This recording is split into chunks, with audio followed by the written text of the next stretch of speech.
जी। हौसलों के तर्कस में कोशिशों का वह तीर जिंदा रख, हार जाओ जिंदगी में सब कुछ मगर जीतने की उम्मीद जिंदा रख। नमस्कार दोस्तों, मैं अभिनंदन आपका इस JR ऑब्जेक्शन चैनल पर हार्दिक स्वागत करता हूं। आज बहुत सारी क्वेरीज आ रही थी कि सर यूपीएसआई की तैयारी की कैसे की जाए, इस पे कोई स्ट्रेटेजी लाइए। उसी की सीरीज में आज हमारे बीच बात करने के लिए अंकित तिवारी सर हैं। और सर्वप्रथम सर आपको बहुत बहुत शुभकामनाएं। बहुत बहुत धन्यवाद सभी लोगों को यहाँ पर जो सर हैं जूम ऐप के जरिए जुड़े हैं सभी। बिल्कुल सर। तो इसमें लोगों की क्वेरी ये थी सर कि यूपीएसआई की कैसे तैयारी की जाए। तो सर्वप्रथम सर पहले ये बताइए कि यूपीएसआई का एग्जाम क्या होता है। यूपीएसआई का जो एग्जाम होता है उत्तर प्रदेश जो पुलिस भर्ती बोर्ड कराता है, उसका सबसे जो बड़ा एग्जाम होता है वही कराता है। उसके पीछे उसमें कराता है, बहुत सारे एग्जाम है उसमें। तो यूपीएसआई उत्तर प्रदेश पुलिस भर्ती बोर्ड द्वारा कराई जा रही सबसे बड़ी परीक्षा है जी। ये जो अधीनस्थ उत्तर प्रदेश पुलिस में जो अधीनस्थ विभाग होता है जी जी, जैसे एनजीओ नॉन गजेटेड ऑफिसर्स का जी, तो उसका जो चयन करता है उत्तर प्रदेश पुलिस भर्ती बोर्ड करता है। बिल्कुल बिल्कुल। तो इसमें यूपीएसआई आती है जी। सर थोड़ा सा इसका ये बताइए कि इसमें कैसे होता है पेपर, या कितने फेज में ये एग्जाम होता है सर? कितने फेज में ये एग्जाम कैसे होता है सर? फेज का माध्यम ये है कि मतलब जैसे फिजिकल तो हो गया, रिटन हो गया, तो सर थोड़ा सा बताइए कैसे होता है। पहले तो रिटन एग्जाम होता है, उसके बाद फिजिकल होता है, उसके बाद मेडिकल होता है और लास्ट में ट्रेनिंग वाला होता है। मतलब उसके साथ डॉक्यूमेंट वेरिफिकेशन होता है। तो रिटन के लिए तो इसमें है कि एक परसेंटाइल प्रोसेस है। जैसे हम लोग पहले उसमें 50% था रिटन के लिए। रिटन टेस्ट जो होता है उसमें 4 विषय हैं, जिसमें जीएस है और रीजनिंग है, मैथ है और हिंदी है जी। तो पहले वाला जो हम लोग एग्जाम दिए थे तो उसमें 50 परसेंटाइल पद्धति था। जैसे 40 क्वेश्चन आते थे, उसमें से 20 का करना अनिवार्य जरूरी था। मतलब जैसे 50% परसेंटाइल पद्धति था, अगर उससे कम अगर कोई पाता था हर एक सब्जेक्ट में, सेक्शनल था, तो हर एक सब्जेक्ट में जो है 50% पाना अनिवार्य था जी।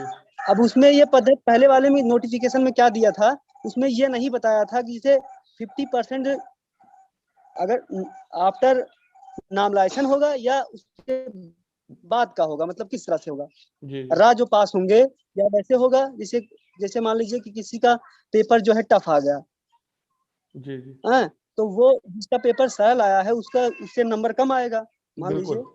बिल्कुल। तो 50 वाले परसेंट में प्रोसेस क्या है कि अगर नॉमिनेशन होगा तो मान लीजिए जिसका 19 है, हार्ड है, सर आवाज थोड़ी सी फंस रही है सर। तो उसका 20 हो गया था। इस तरह से हुआ था सर, थोड़ा सा आवाज फंस गई सर, रिपीट एक बार कर दीजिए। ये कह रहे हैं कि 50% आइल प्रोसेस जो आप लोग जान रहे हैं कि नहीं, मतलब बताना पड़ेगा कि या आगे नहीं क्या ठीक करना है सर, बिल्कुल। हाँ जैसे बताइए सर। अभी जो प्रोसेस जो आया है जो स्टक हो गया था वीडियो बीच में सर। अब ठीक है, अब ठीक है।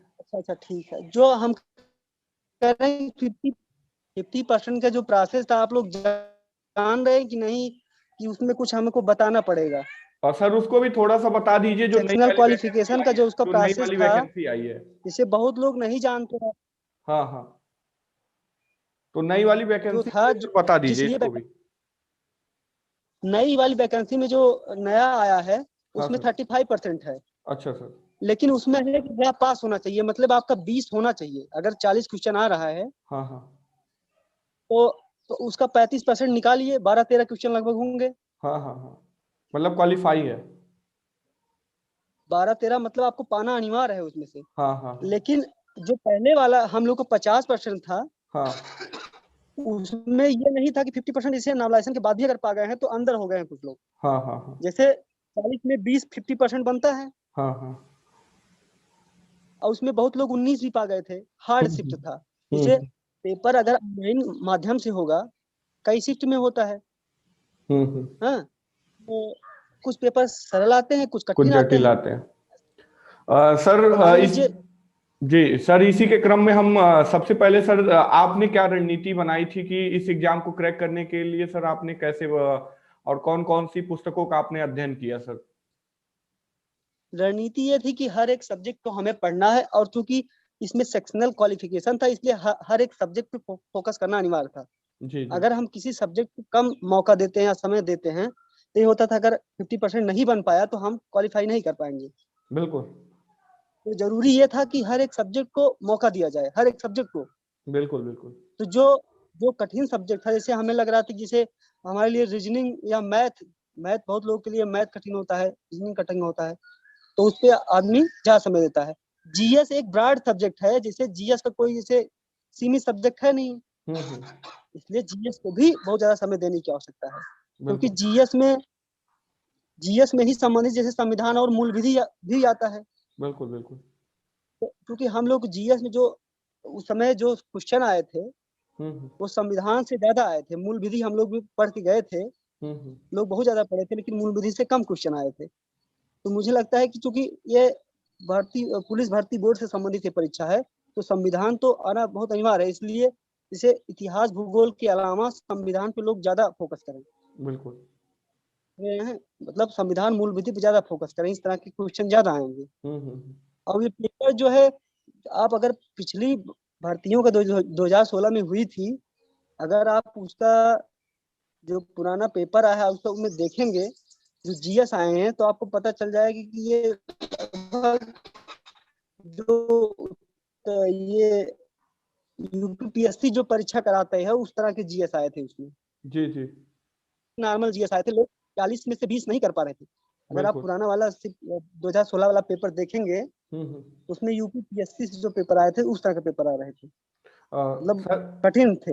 हाँ हाँ। इसलिए तैयारी भी जो लोग इस समय तैयारी कर रहे हैं वो इस लेवल की करें। यूपीपीएससी जो परीक्षाएं कराता है, हाँ हाँ। कम से कम उस तरह का जीएस तैयार होना चाहिए। ये नहीं कि जो वनडे एग्जाम जो हो रहे हैं इस समय, हाँ हाँ।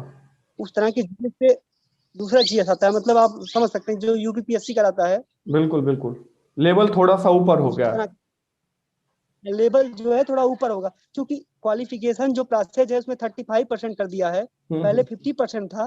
इसलिए हम्म। टफ हो और गया ज्यादा एग्जाम। जो टफ हो गया है। तो बिल्कुल। अब अगर कोई, हाँ हाँ, कुछ कह रहे थे क्या?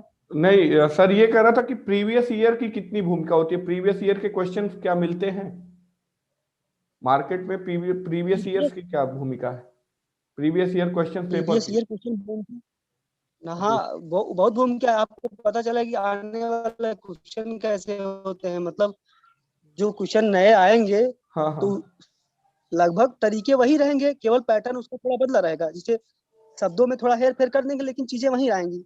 हम्म। बिल्कुल। चीजें लगभग जो प्रीवियस पेपर आता है उससे आपको पता चलेगा पैटर्न क्या है असल में, जो भर्ती बोर्ड पूछता है उसका पैटर्न क्या है, बिल्कुल। इससे आपको पता चलेगा। सर और अच्छा, उसको, हाँ हाँ, यूपीएसआई की तैयारी करने में कोचिंग की क्या भूमिका है? क्या बिना कोचिंग के निकाला जा सकता है? आपने क्या बिना कोचिंग ली थी? जैसे असल में कुछ लोग होते हैं जिनकी बेसिक तैयारियां होती नहीं हैं। जी। असल में कुछ लोग ऐसे होते हैं जिनका मैथ रीजनिंग बहुत बेसिक होता है। मतलब छात्र हैं, जैसे कक्षा में बहुत छात्र अच्छे भी होते हैं, बहुत छात्र बहुत निचले स्तर के होते हैं। हम्म। तो जो अच्छे होते हैं उनकी बेसिक बहुत अच्छी होती है। जो गणित से पढ़े होते हैं, हम्म। मैथ या साइंस जो स्टूडेंट होते हैं, उनका जो है जैसे बेसिक जानकारियां जो होती है बहुत अच्छी होती है, चाहे मैथ की रीजनिंग की हो। अब जो जैसे जो बीएससी मैथ करके आया है, मुझे नहीं लगता है कि आने वाले में मैथ की कोई प्रॉब्लम होगी या रीजनिंग की कोई प्रॉब्लम होगी। बिल्कुल। तो जैसे जो इंटर में मैथ नहीं लिया है या उसकी बेसिक बहुत कमजोर है, वो नए फिर से सब जीरो से सब चीज शुरू करना चाहता है। बिल्कुल। तो बिल्कुल। ऐसे में उसको कोचिंग करना तो अनिवार्य है। हम्म। तो अगर कोचिंग की कोचिंग एक नहीं करेगा, मतलब जो भूमिका है जीरो से जो शुरू कर रहा है, अब अगर वो जी जी, अगर तो आपको बेस बनाना अगर है वो तो कोचिंग कोचिंग नहीं कर करेगा तो सकते कैसे हैं। जानेगा? हम्म। और जिनकी बेस पहले से मजबूत है, उनको केवल काम उनका प्रैक्टिस है। जो सिलेबस है उसको लेकर हम्म। के आगे आप जो प्रक्रिया है उसको फॉलो करिए, प्रैक्टिस करिए। उसका पूरा अध्ययन करिए। हम्म। तो आप उसको सर जब अध्ययन करेंगे, प्रैक्टिस करेंगे, वही है मतलब तैयारी का जरिए तो नहीं है। हाँ, कोई बुक आप बताना चाहेंगे हाँ कि बताइए। कौन सी बुक ज्यादा उपयोगी होगी? कोई बुक आप बताना चाहेंगे यूपीएसआई की तैयारी करने वाले लोगों के लिए? बुक तो जैसे अब प्रारंभिक तैयारी के लिए हम लोग जो घटना चक्र से लिए थे, जीएस जो पढ़े थे, हम्म पहले तो हम लोग लूसेंट पढ़ते थे, तो लूसेंट काफी हम लोग पढ़ लिए थे। जैसे तब थोड़ा यूपीपीएससी जैसा मतलब उस तरह से जीएस तैयार करने के लिए जी तो हम लोग घटना चक्र के लिए थे। सभी जो आप बाजार में ऐसे उपलब्ध होंगे, घटना चक्र के इतिहास ले लिए थे, भूगोल ले लिए थे, संविधान ले लिए थे, मूल मूल विधि भी ले लिए थे। हम्म बाकी लोग पढ़ने के लिए अन्य ले सकते हैं। जैसे आप विस्तृत पढ़ने के लिए बुक आती हैं सब, हर एक हर एक सब्जेक्ट की अलग अलग लोग की बुक आती है। आर के हम्म पांडे की इतिहास है, हाँ। हम्म। तो ऐसे अलग अलग सब्जेक्ट आती हैं। एन चंद्रा का संविधान है, जैसे बहुत। तो अगर आप उस तरह ब्रॉड पढ़ना चाहते हैं अगर आप ब्रॉड वे में पढ़ना चाहते हैं तो चीजों को आप तो कवर कर सकते हैं, डिटेल बुक पढ़ ले सकते सकते हैं उस तरीके से। लेकिन जैसे लूसेंट पढ़ने के बाद अगर आप घटना अलग अलग तरीके की बुक ले लीजिए, जैसे आर के पांडे कहते हैं, हमें हमें आप ये घटना चक्र लगा रहे हैं तो इसमें भी कोई गलत नहीं है। जैसे पूरा आप लूसेंट एक बार पढ़ लिए, हैं। हाँ हाँ उसके बाद घटना चक्र पढ़ डालिए, हाँ। मुझे लगता है कि पर्याप्त हो जाएगा। इससे बहुत ज्यादा इससे बाहर से नहीं आएगा। हम्म। सर ये जैसे बताइए। लूसेंट की जो बुक है, हाँ, मूल जो बुकें हैं हाँ आप बता रहे हैं, बिल्कुल। जी, कंटिन्यू। हाँ हाँ जी सर, क्या आगे बता रहे थे सर आप? हाँ। हाँ वही कह रहे थे कि अगर आपको बुक लेना है, ब्रॉड अध्ययन करना है, तो उसके लिए हर एक राइटर की अच्छी अच्छी बुकें आती हैं। हम्म। जैसे आप आर के पांडे वगैरह की इतिहास में तो आप जानते हैं किसे पता कर सकते हैं। लेकिन हम्म हम बुक लेकर के तैयारी पूरी नहीं किए थे। घटना चक्र का जो था, हम्म। सभी का घटना चक्र ले लिए थे, इतिहास का, भूगोल का हाँ और इसका संविधान का, मूल विधि का, सभी का घटना चक्र ले लिए थे। और एक बार लूसेंट जो है पढ़ लिए थे पूरा, उसके जी। बाद घटना चक्र का पढ़ा गया था। मुझे लगता है कि ये पूरा पर्याप्त था। और जो प्रीवियस ईयर के पेपर आए थे, हम्म। जी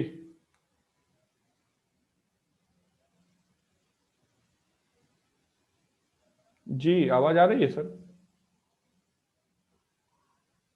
हेलो?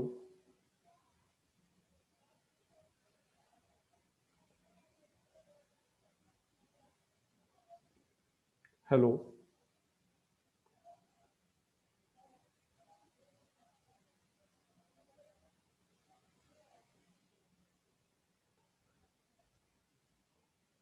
हेलो?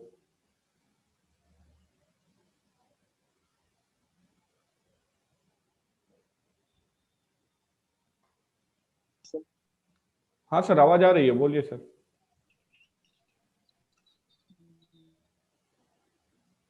ठीक है सर।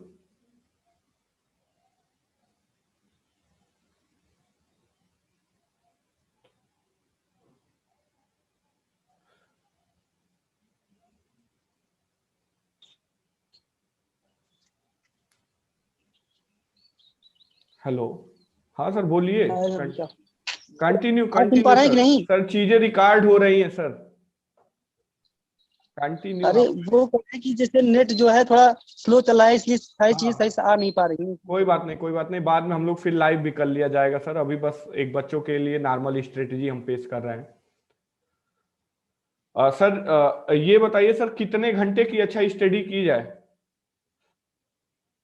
सर, आवाज जा रही है?